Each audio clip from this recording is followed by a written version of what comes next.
dan 4 hal yang menjaminkan banyak rizki, bukan memudahkan rizki.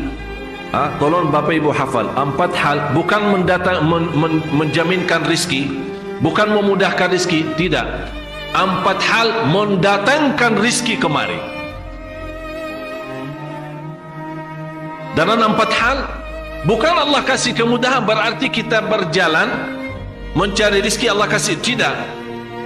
Bukan dikasih kemudahan, tapi di mana saja kita ada, posisi kita di mana saja, Allah datangkan rizki kepada kita.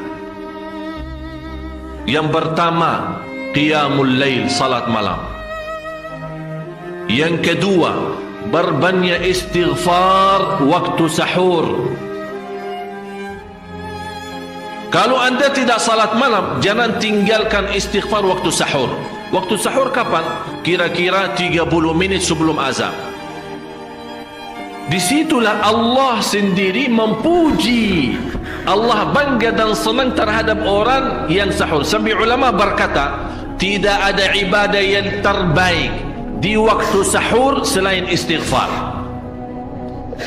Jadi boleh baca Quran, boleh salat malam, boleh zikir, boleh apapun, tapi yang terbaik istighfar. Fokus hanya istighfar. Astaghfirullah wa atubu ilaih, termasuk istighfar Allahumma anta rabbi la ilaha illa ant, yang Bapak Ibu tahu sayyidul istighfar, yang terutama, yang paling luar biasa. Allahumma anta rabbi la ilaha illa anta khalaqtani wa ana abduka wa ana ala ahdika wa wa'dika mastata'at a'udzu bika min syarri ma sana'at abu'u laka bi ni'matika alayya wa abu'u bi dhanbi faghfirli fa innahu la yaghfiru dzunuba. Ya Allah, kalau kita fahami doa ini luar biasa.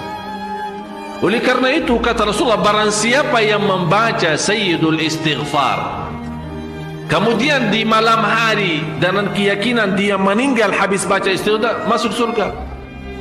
Masuk surga. Berarti ini salah satu doa yang menjaminkan dengan mudah masuk surga.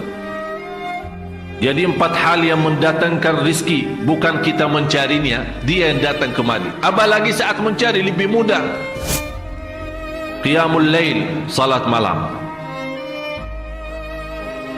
Tapi dalam bahasa, mohon maaf Bapak Ibu, dalam bahasa Arab disebut qiyamul lail,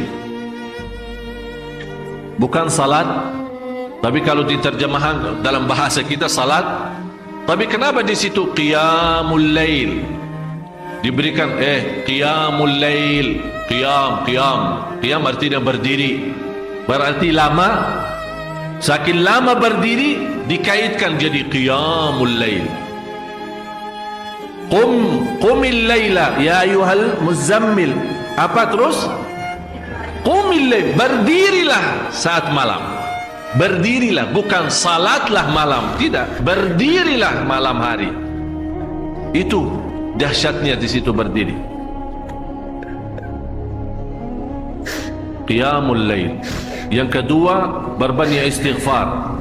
Yang ketiga, berbanyak sedekah. Sebenarnya bukan istilah berbanyak sedekah. Kadang-kadang orang bersedekah 100 juta, udah saya sudah bersedekah 100 juta. Bukan itu. Bukan yang dimaksud berbanyak sedekah itu dari sisi uang itu banyak atau sedikit, bukan.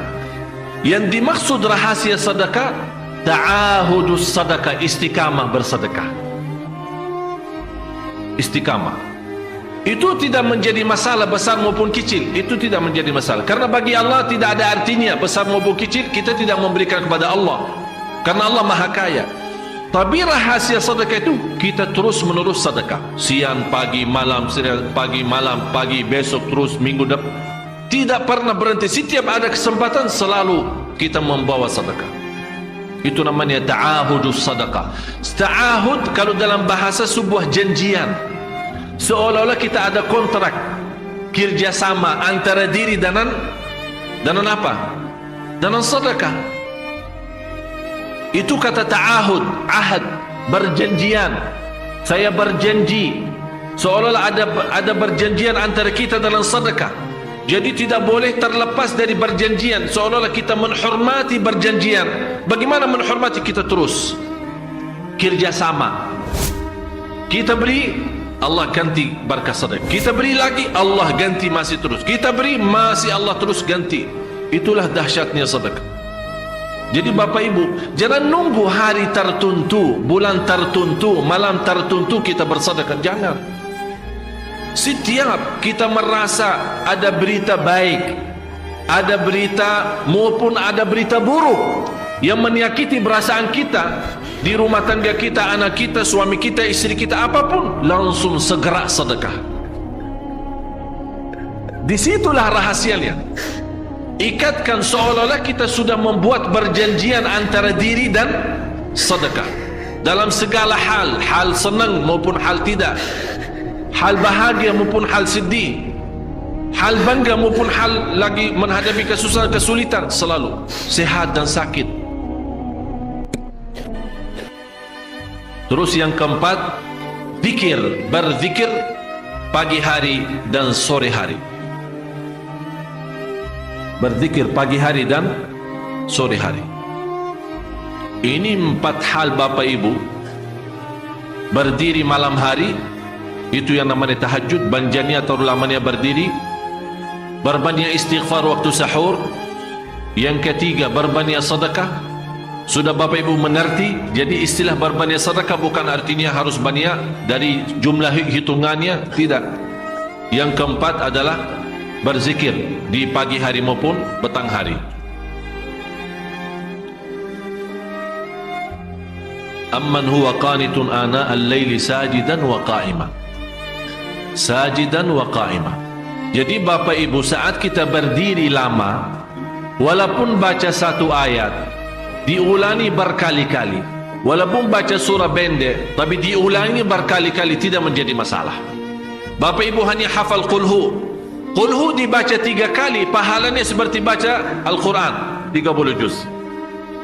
Ada seorang salih mengajak kawannya, sudah mendekati subuh, ayo bangun salat malam dan baca sepertiga Al-Quran. Langsung orang itu menjawab, bagaimana saya baca, sebentar lagi mau azan. Bacalah qul huwallahu ahad. Salat malam dan qul huwallahu ahad. Jadi Bapak Ibu, yang saya harap, jangan susah fikir, ya Allah saya mau baca apaan. Tak usah susah fikir. Baca dan nikmati, yang penting nikmati bacaan. Walaupun qul huwallahu ahad setiap hari. Kalau kita pusing baca, Allah tidak akan pusing mendengar.